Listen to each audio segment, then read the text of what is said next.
Today on What If Brigade, we're going to talk about 5 overlooked items for home defense. It's always bothered me that the conversation around home defense in the United States and online starts and ends with firearms. Firearms are not the only thing that you need for home defense, and if you do not have a firearm, it is still possible to defend your home, albeit it could be more difficult. Before we talk about this, obviously, if you're using these 5 items with the firearm, then you don't really need to worry about the why. These are just advantages. But if you're using these items instead of a firearm, we want to look at, okay, why would a person do that? And I think the 3 big reasons would come down to, someone in the home has depression, laws in your particular country, and program compliance. And if somebody in your house is depressed, it may not be a good idea for you to have firearms in the home. A safe may keep firearms away from a toddler, but your spouse or your teenager knows you very well. They know your favorite athletes, they know their own birthdays, and keeping them out of a safe may be a lot harder than you realize. And the next is laws. Many people live in a country where, for example, getting a firearm requires membership in an expensive gun range, owning property, all kinds of restrictions that don't exist in the United States. For people outside of the United States, having a firearm for home defense may not be an option. So laws, and then the final one is compliance. If you buy a firearm and it sits in your safe for 3 years, and the very first time that you're going to use it is going to be to defend your home after you wake up in the middle of the night and hear a burglar, that's not good. There's a lot that can go wrong in that situation.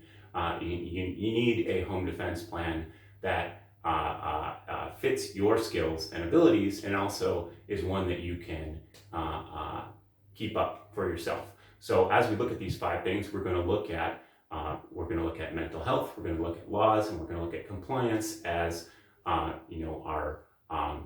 our substitutes. And of course, we'll also talk about how these 5 things can be used with firearms. And the very first is going to be martial arts. I was in Kung Fu for 13 years, and if you take any firearms combat courses, you're eventually going to get to the part where you need to use hand-to-hand combat. And especially inside your house, when we're talking about distances that may be about 5 meters to 0 centimeters away, hand-to-hand combat is extremely likely. If you think that you're just going to have a gun and that's going to be the end of a fight inside a bedroom, that's probably not going to work out. You're going to need to have some self-defense. And I'm sure there's some people angrily typing right now that a gun is better than martial arts. I would say that rather it is different. If you are engaged in hand-to-hand combat and someone has physical control of your barrel, pointing it away from them, then the gun part of that combat is over at the moment. You may use hand-to-hand combat to get that firearm back, but there is no longer a gunfight. You are in hand-to-hand combat, and if you don't know any hand-to-hand combat, you are at an extreme disadvantage. This kind of gets, in terms of our 3 substitute qualifications. Mental health, obviously, martial arts is great. It's good exercise. A lot of times there's a lot of calm and breathing. Legally, many countries that have strict firearms laws allow all kinds of martial arts. There's a variety of martial arts, and even in countries that try to crack down on martial arts, there are often secret martial arts groups that are easier to get into than secretly getting guns. Finally, in terms of program compliance, this is where I want to talk about, a lot of people, the martial art that you know is better than the martial art that you don't know. I was in Kung Fu. I'm not going to sit here and tell you that Kung Fu is the best martial art. However, 13 years of Kung Fu is better than 1 month of Brazilian Jiu-Jitsu. Yes, there are better martial arts. There are worse martial arts depending on your situation, but also the martial art that you enjoy and practice regularly is going to be the one that serves you best. If you really like Aikido is fine. If you really like Judo is fine. If you really like Kung Fu, you can make Kung Fu work for you. So it's important to pick a martial art that is going to be something that you practice. Just like all these other home defense things, you want something that you're going to actually have up to date and useful in that particular moment. Now, the second item that I'm going to talk about is a large blade. And I'll go ahead and provide a couple different links to videos about using a large blade in home defense. And we talked earlier about the combat distances, at 5 meters to 0 centimeters, a blade can work really, really well in defense. And while a smaller knife blade is better on offense, a larger knife blade, it's much easier to block, and it's much easier to defend yourself because people do not want to tackle this. And it works really well with your martial arts. A lot of martial arts incorporate weapons. You can learn weapon skills that will be useful for your large blade. Now, obviously, if you have and if you don't have a sword, you could also get a Bowie knife-sized blade, and you probably have one in your kitchen. So this is one of those things that can be really cheap and handy if you need it. And of course, there are also blades that go on the end of firearms. They're called bayonets. But if your firearm malfunctions, if you have a jam, having a bayonet on the end of it, especially when you're only 5 meters away from a person, is going to be really useful. In terms of our three categories, mental health, there could be some issues with knives. Some people may have mental health issues where they shouldn't be around knives, but for the most part,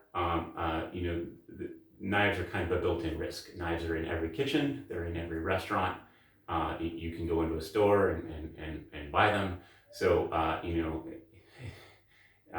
someone might have mental health issues. That doesn't necessarily mean that we can pull down all the tall buildings in town. There's a certain amount of risk that is built into everyday life. And, just from a practical standpoint, when people try to commit suicide with a knife, it is usually not as effective as when they try with a gun. So a knife is a lot safer. In terms of laws, there may actually be laws where you live against having a short sword, but typically there's not going to be any laws against kitchen knives. And even if there are, knives are pretty easy for people to make. People have been making knives for hundreds of thousands of years. It's not a sophisticated technology. Definitely something that you could make in your home, and pretty easy to keep in the house and not really worry about it. And then, of course, compliance. Again, it's much easier to have these out and around your kids and easily accessible than it is to have a firearm. And the third thing that I want to talk about is body armor. And I'm sure there's some people at home typing on their keyboard and talking about how martial arts and you have a knife, but you're going to get shot and you're going to die. Well, you probably want to take some precautions on that, because if you don't have a gun, that's a very real possibility. So you definitely want to have some protection. And again, kind of all these things are working in conjunction. If you know martial arts and you know how to use a weapon, and you have armor that allows you to take perhaps at least one shot, then you're going to be at a big advantage. Obviously, you'd probably be at even more of an advantage if you also had a gun, but These three things put together, if you look at studies by Mythbusters or by police departments, uh, uh, typically the person with a knife is going to close the distance faster. They are going to strike first, and the person with the gun is going to strike second. And there's a lot of reasons for that, but essentially, a gun is a device, and it requires operation. You need to aim it, you need to operate it successfully, and in a moment of panic, it's not quite as easy to use as a knife. So, in terms of mental health, armor is great. It is like a weighted, heated blanket that you wear around and makes you feel safe. So if there are people in your household who are suffering from depression, body armor is just wonderful. And in terms of laws, there are some weird laws on body armor. It's not legal everywhere, but you're not going to get in as much trouble as you would with firearm. And then finally, compliance. The nice thing about body armor is you put it on, and even if you haven't had it on for 3 years, as long as it has been stored properly, the fact that you haven't been wearing it often doesn't really matter. It's still going to work perfectly fine. And that's going to apply to my next pick. And unfortunately, for my next pick, we have to use our imaginations. And we're going to imagine a bulletproof shield. And a bulletproof shield, unfortunately, I do not have one here, and they cost $300. I'll put a link in the description, but a shield works really, really well with a Gladius. And unlike armor, it doesn't take any time to put on. So you could use a shield instead of armor, although obviously it would work best with the armor. You can cover your head and those kinds of things. But essentially, if you've got a nice bulletproof shield and you've got a large blade, first of all, it's going to be very difficult for somebody to take you down with a firearm in your own home. And second of all, you're going to look really scary. And somebody, even if somebody has a firearm, they might have some second thoughts about your particular house. And my fifth, and there'll be one bonus item, but my fifth item is a first aid kit. And not just a first aid kit, but training. And the thing about first aid is that you're a lot more likely to use it than you are a firearm. Whether it's you get into a car accident or accidents around the home, you're going to have a lot fewer, a lot more accidents than you are break-ins. That's kind of just how the world works. Just like yeah. So in terms of mental health and laws and program compliance, taking a great first aid class, having the first aid kit around your house is going to be a lot easier to practice than anything firearms related. And then my bonus item, this is just kind of a shout out to a Paul Harrell video I saw a long time ago, but it's your fire alarm with a fresh battery. And again, most of the time when we look at dangers around the home, one of the big dangers is fires. And if you're going to invest hundreds of dollars in protecting your family from burglars, who often are high on drugs and are just going to take your old Disney videos and get caught by the police anyway, and typically they do not hurt you, although there are no guarantees on that. But a fire is something that is a lot more common danger, and even if people aren't killed by the fire, a lot of the time that is because they have safety measures in place. So you always want to make sure that you evaluate the risks and look at them logically and make sure that you're having a home security plan that's right for your home.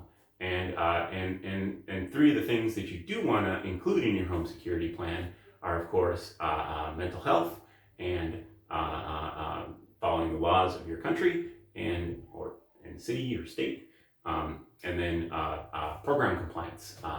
Is your plan going to work when you need it to work? So this has been the What If Brigade. These are 5 items that are overlooked for home defense.